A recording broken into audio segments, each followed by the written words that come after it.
সিরাজগঞ্জে রাত নামলেই মহাসড়ক জুড়ে ডাকাতের উৎপাত। রাস্তার পাশে ওত পেতে থাকা মুখোশধারীরা লুটে নেয় যাত্রীদের সর্বস্ব। টানা ছুটির পর আবারও উৎসবমুখর পরিবেশে চলছে রাকসু চাকসুর নির্বাচনী প্রচারণা। শিক্ষার্থীদের বিভিন্ন সমস্যা সমাধানে কাজ করার আশ্বাস প্রার্থীদের। খাগড়াছড়িতে ১৪৪ ধারা প্রত্যাহার, বেড়েছে যান চলাচল, অনেকটাই স্বাভাবিক জনজীবন। পাহাড়ি বাঙালি সবাই আসতেছে, বাজার সাজা করতেছে। এই জামিলাগুলি ছিল, ওগুলি এখন আর নাই। চাইলে আপনারা সবাই সাজেকে যেতে পারেন।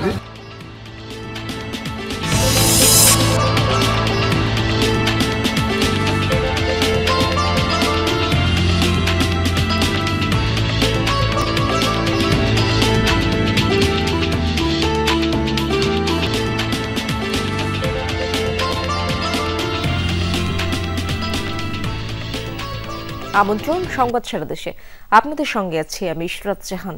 এতক্ষণ শিরোনামগুলো দেখছিলেন, এবার বিস্তারিত খবর জানাবো।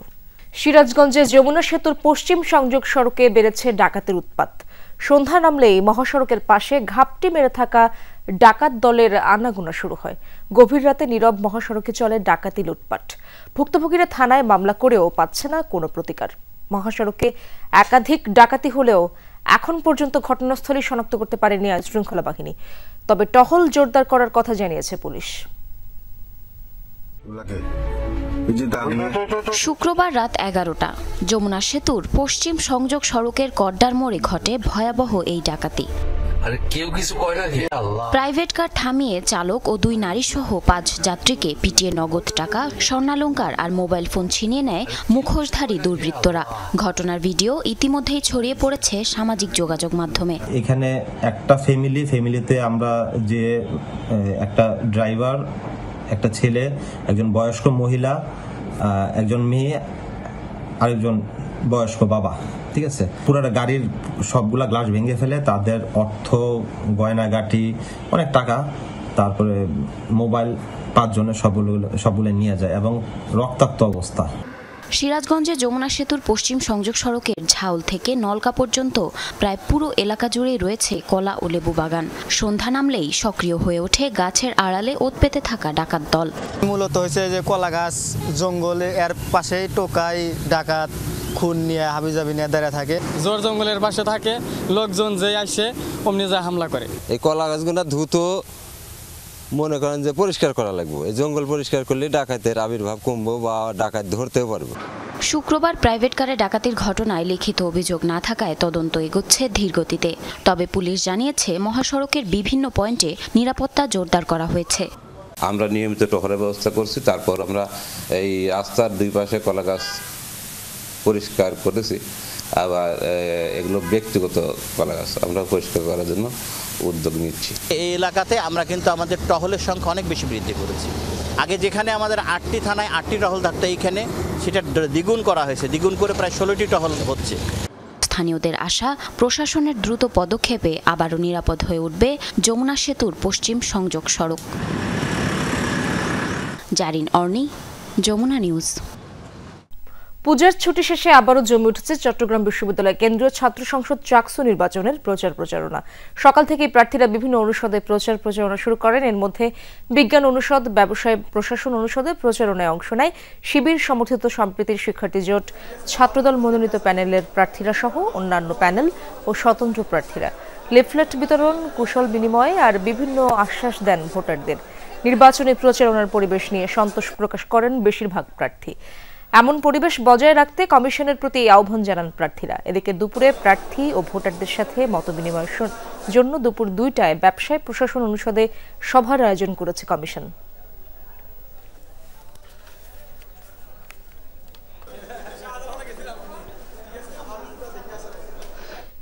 দর্শক, চাকসু নির্বাচনের প্রচারণার খবর জানবো সহকর্মী শহীদুল সুমনের কাছ থেকে। সুমন, প্রচারণা কতটা জমে উঠেছে, প্রার্থীরা কি বলছেন? ইশরাত, পুজোর ছুটির শেষে কিন্তু আমরা খুব বেশি শিক্ষার্থীর উপস্থিতি আজকে ক্যাম্পাসে দেখছি না।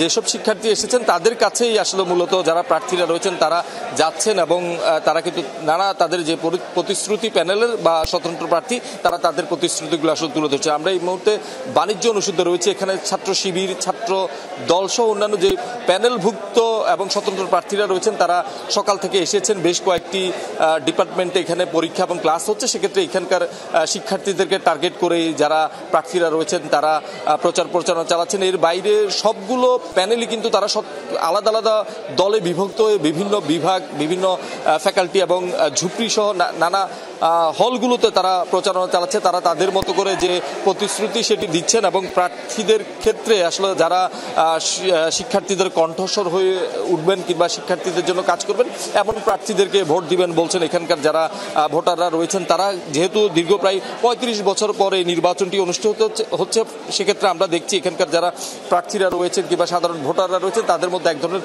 উচ্ছ্বাস কাজ করছে। তারা বলছেন যে আসলে যারাই নির্বাচিত হবেন তারাই সাধারণ শিক্ষার্থীদের হয়ে কাজ করবেন, কোনো লেজুর ভিত্তিক রাজনৈতিক দলের এজেন্ডা বাস্তবায়ন না করেই তারা কিন্তু আসলে মূলত তারা তাদের যে কাজ সেটি আসলে তারা চালিয়ে যাবেন। এবং দেখছেন এখানে কিন্তু আসলে উৎসবমুখর পরিবেশে কিন্তু এখানকার যে প্রচারণা সেটি কিন্তু আসলে চলছে এবং প্রতিটি ভোটারের কাছেই যারা প্রার্থীরা রয়েছেন তারা যাওয়ার চেষ্টা করছেন। আমরা দেখছি যারা এখানে নির্বাচন করছেন তারা তাদের মতো করে আবাসন এবং যাতায়াতকে গুরুত্ব দিয়ে তাদের যে প্রচার কার্যক্রম সেটি চালাচ্ছেন এবং বেশিরভাগ প্যানেলের আমরা একটি বিষয় দেখছি তারা এখনো পর্যন্ত কোনো ইশতিহার ঘোষণা করেনি। তারা আসলে বলছেন যে সাধারণ শিক্ষার্থীদের যে মতামত, তাদের যে চাওয়া, সেই চাওয়াগুলোকে কেন্দ্র করেই তারা তাদের যে ইশতিহার সেটি ঘোষণা করবেন। ফলে আরও কয়েকদিন সময় লাগতে পারে। বিশেষ করে ছাত্র শিবির এবং ছাত্র দলের যে ইশতিহার সেটির দিকে আসলে সাধারণ শিক্ষার্থী সহ অনেকে আসলে তাকিয়েছেন তারা কি প্রতিশ্রুতি দেন।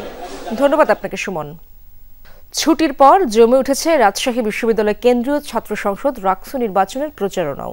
সকাল থেকেই আবাসিক হল, টুকিটাকি চত্বর সহ ক্যাম্পাসের বিভিন্ন স্থানে প্রচার চালাচ্ছেন প্রার্থীরা। শিক্ষার্থীদের সমস্যা সমাধানে আশ্বাস দিচ্ছেন তারা, পৌঁছে দিচ্ছেন ব্যালট নম্বর ও নির্বাচনী অঙ্গীকার সম্পর্কিত প্রচারপত্র। প্রধান নির্বাচন কমিশনার এফ নজরুল ইসলাম জানান, সময় বৃদ্ধি করায় 5 থেকে 14 অক্টোবর পর্যন্ত আচরণবিধি মেনে প্রচারণা চালাতে পারবে প্রার্থীরা। 16 অক্টোবর নির্বাচনকে কেন্দ্র করে সার্বিক প্রস্তুতি সম্পন্ন হচ্ছে বলেও জানান তিনি। এর আগে 20 সেপ্টেম্বর প্রাতিষ্ঠানিক সুবিধার দাবিতে শিক্ষক ও কর্মকর্তারা ক্যাম্পাসে শাটডাউন কর্মসূচি ঘোষণা করেন। এতে ক্লাস পরীক্ষা বন্ধ থাকায় শিক্ষার্থীরা ক্যাম্পাস ছাড়তে থাকেন। এতে ছাত্রদল সহ অন্যান্য অনেক প্রার্থীরা ভোট পেছানোর দাবি তোলেন। পরে জরুরি সভায় ভোট গ্রহণ পেছানোর সিদ্ধান্ত নেয় কমিশন। দর্শক, রাকসু নির্বাচনের প্রচারণা খবর জানবো। সহকর্মী তারেক মাহমুদ সেই খবরগুলো রাখছেন। তারেক, দীর্ঘ ছুটির পর নির্বাচন নিয়ে শিক্ষার্থীদের উৎসাহ কেমন দেখছেন আপনি? ইশরাত, উৎসাহ রয়েছে এবং সকাল থেকে মেঘলা আবহাওয়া এবং বৃষ্টিও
হঠাৎ ঝড়ে লণ্ডভণ্ড রংপুরের গঙ্গাচড়া উপজেলার নোহালী ইউনিয়নের কয়েকশো ঘরবাড়ি ও গাছপালা। সকাল 6:30 নাগাদ ঝড়ের